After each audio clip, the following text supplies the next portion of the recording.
Hi friends, welcome to our channel. Brahmamudi serial next ఎపిసోడ్లో ఏం జరగబోతోందో ఈ వీడియోలో చూసి తెలుసుకుందాం. రాజ్ కావ్యల్ని నిలదీసిన ధాన్యలక్ష్మి, అపర్ణ అసలేం జరిగింది అని తెలుసుకోవడానికి ఈ వీడియోని స్కిప్ చేయకుండా ఎండ్ వరకు చూసేయండి. అనామిక అందరితో ఇలా అంటూ ఉంటుంది, ఆ కావ్య ఇన్ని ఆంక్షలన్నిటినీ ఇంట్లో ఎందుకు పెట్టిందో మీ అందరికీ తెలుసుకోవాలని ఉందా అని అంటుంది. అప్పుడు ధాన్యలక్ష్మి, తెలుసుకోవాలని ఉంది. మేము ఎన్నిసార్లు అడిగినా కానీ వాళ్ళిద్దరూ మాకు కారణాన్ని చెప్పలేదు. పైగా ఈ ఇంటి బాధ్యత నా పైన ఉంది, నేను చేసిందే వేదం అని తనకి నచ్చినట్టు చేసుకుంటూ వచ్చింది. దానికి కారణమేంటో ఇప్పుడు నువ్వు చెప్పు అని అంటుంది. అప్పుడు అనామిక, కావ్య ఎందుకు అలా చేసిందంటే కావ్యరాజులు ఇద్దరు అప్పుల్లో కూరుకుపోయి ఉన్నారు కాబట్టి అని అంటుంది. అప్పుడు అందరూ ఆశ్చర్యపోతారు. అప్పుడు ధాన్యలక్ష్మి, ఏం మాట్లాడుతున్నావు అనామిక? రాజ్ కావ్యలు ఇద్దరు అప్పుల్లో కూరుకుపోవడం ఏంటి అని అంటుంది. అప్పుడు కనకం, మీరు దీని మాటలేమీ పట్టించుకోకండమ్మా, ఏదో వచ్చి పిచ్చి పిచ్చిగా వాగుతుంది అని అంటుంది. అప్పుడు అనామిక, ఇక్కడ ఎవరు పిచ్చి పిచ్చిగా వాగడం లేదాంటీ, నేను నిజాలే మాట్లాడుతున్నాను. అవును, ఆ రాజ్ కావ్యలు ఇద్దరు కలిసి మీ ఆస్తులన్నిటినీ తాకట్టు పెట్టి 100 కోట్లు అప్పు చేశారు అని అంటుంది. ఆ మాట వినగానే అందరూ ఆశ్చర్యపోతారు. అప్పుడు అపర్ణ, అనామిక అని అరుస్తుంది. అప్పుడు అనామిక, మీరు గట్టిగా అరిచినంత మాత్రాన నిజాలు అబద్ధాలైపోవాంటీ అని అంటుంది. అప్పుడు అపర్ణ, నేనస్సలు నమ్మను. రాజ్ కావ్యలు ఇద్దరు 100 కోట్లు ఎందుకు అప్పు చేస్తారు? వాళ్ళకంత అవసరం ఏముంటుంది? నువ్వే కావాలని ఇలా నా కొడుకు పైన నిందలు వేస్తున్నావు అని అంటుంది. అప్పుడు అనామిక, నాకు తెలుసంటీ, ఇలా నేను నేరుగా వచ్చి మీ కొడుకు కోడలు 100 కోట్లు అప్పు చేశారు అని చెప్తే మీరు నమ్మరని, అందుకే నేను సాక్ష్యాధారాలతో సహా ఇక్కడికి వచ్చాను. నేను చెప్తే మీరు నమ్మకపోవచ్చు, కానీ ఈ సాక్ష్యాధారాలను చూసిన తర్వాత మీరు నమ్మాల్సిందే, నమ్మి తీరాల్సిందే అని అంటుంది. అప్పుడు అపర్ణ, ఏంటా సాక్ష్యాలు అని అంటుంది. అప్పుడు అనామిక, ఇదిగోండి బ్యాంకు నుంచి మీ రాజ్కి పంపించిన నోటీస్. 100 కోట్లు చెల్లించకపోతే ఆస్తులన్నిటినీ జప్తు చేస్తామని బ్యాంక్ ఆ రాజ్ కావ్యలకి నోటీసు పంపించింది అని ఆ అనామిక ఆ డాక్యుమెంట్ని అందరికీ పాస్ చేస్తుంది. అలా ఆ డాక్యుమెంట్ సుభాష్ తీసుకొని ఆ డాక్యుమెంట్ని చదివి ఆశ్చర్యపోతాడు. నిజమే, ఇది బ్యాంక్ నుంచి 100 కోట్లు కట్టమని వచ్చిన నోటీస్ అని అంటాడు. అప్పుడు ధాన్యలక్ష్మి ఆశ్చర్యపోయి, ఏంటమ్మా మహాతల్లి ఇది? రాజ్, నువ్వు కూడా నీ భార్యతో కలిసిపోయి ఇలా నీ తమ్ముడికి అన్యాయం చేస్తావని అనుకోలేదు అని అంటుంది. 1 కాదు 2 కాదు, అక్షరాల 100 కోట్లు. ఎందుకు 100 కోట్లని అప్పు చేశారు? అంత అవసరం మీకేమొచ్చింది అని అంటుంది.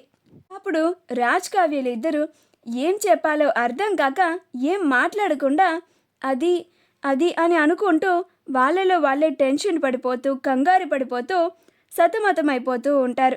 అప్పుడు అపర్ణకి బాగా కోపం వచ్చి, నేను ఎన్నోసార్లు మిమ్మల్ని ప్రశ్నించినా కానీ అసలు నిజం బయట పెట్టలేదు. ఈరోజు అనామిక అసలు నిజాన్ని బయట పెట్టింది.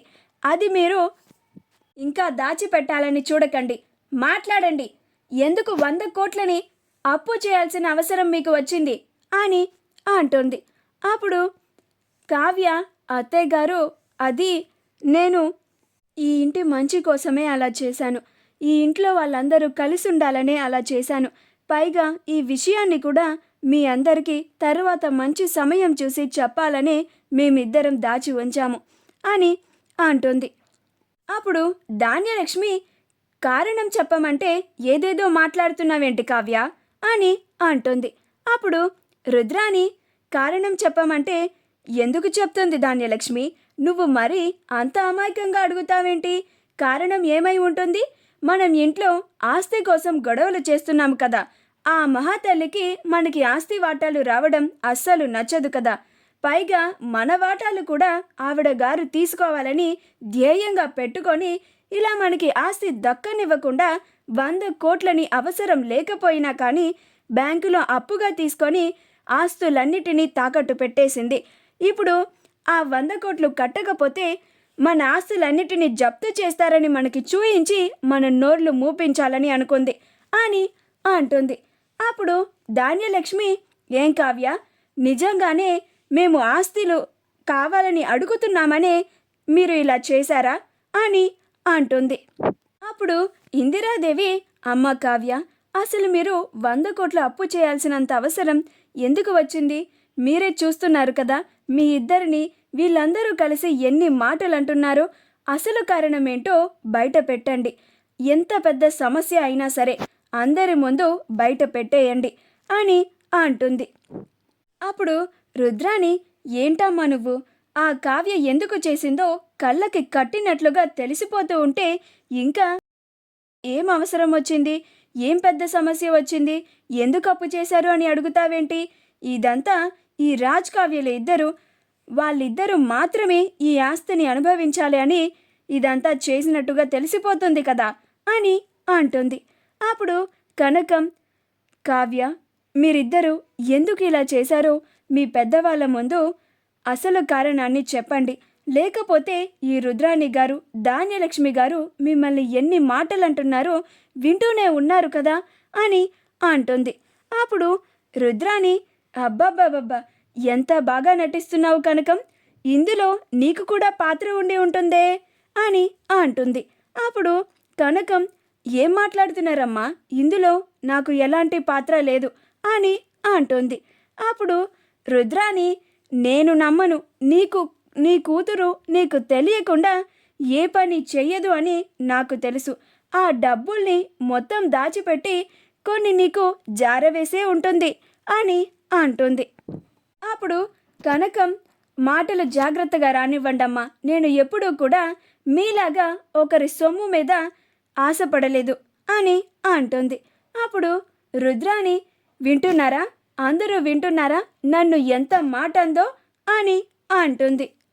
అప్పుడు స్వప్న, మా అమ్మ అన్నది నిజమే కదత్తా, నువ్వు ఎన్నో ఏళ్ల నుంచి ఈ దుగ్గిరాల ఆస్తి మీద ఎన్నో ఆశలు పెట్టుకొని ఆశపడుతూ ఆస్తి వాటాల కోసం ఈ ఇంట్లో గొడవలు రేపింది నిజం కాదా అని అంటుంది. అప్పుడు రుద్రాణి, నేను ఈ ఇంటి ఆడబిడ్డని, ఈ ఇంటి ఆస్తిలో నాకు కూడా హక్కు ఉంది అని అంటుంది. మా వీడియో కనుక మీకు నచ్చినట్లయితే లైక్ చేయండి, షేర్ చేయండి, మా ఛానల్ని సబ్స్క్రైబ్ చేసుకోండి, పక్కనే ఉన్న బెల్ ఐకాన్ని క్లిక్ చేయడం మాత్రం మర్చిపోకండి.